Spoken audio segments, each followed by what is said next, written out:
you all, and I'd like to ask Governor Abbott to say a few words, please. Thank you. Well, first of all, thank you, Mr. President, and thank you, First Lady. The first thing both of you mentioned were the lives that were affected by this. Whenever there's a disaster or catastrophe, the first thing we focus on is saving lives, prioritizing those lives.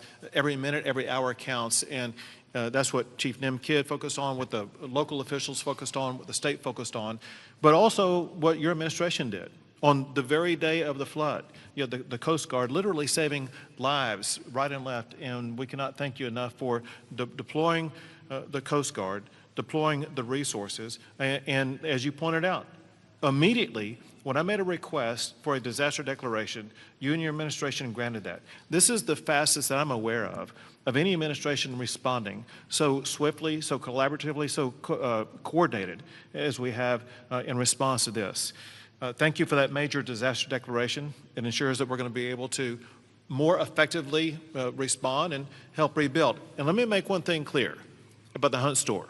We will rebuild the Hunt store very quickly right here in Hunt, Texas. Thank you, Governor. Also, I too want to thank all the first responders. And we have many of our legislators over here. I want to thank them for stepping up and being here constantly, as well as state officials who join with us. And as we've said before, we remain committed.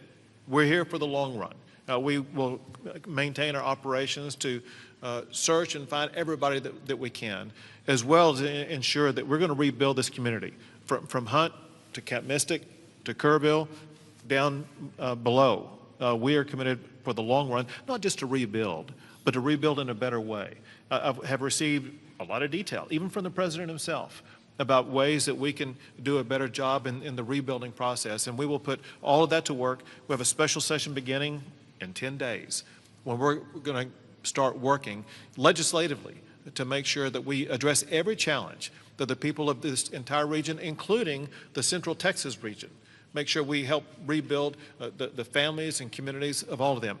But we would not have been able to do that the way that we have had it not been for you, your commitment to Texas. I know you love Texas, and Texas loves you. We appreciate you showing up, and because of your swift and effective response, we're better positioned to deliver on all those commitments than ever before. Thank you, Governor. That's very nice. Thank you very much. Appreciate it.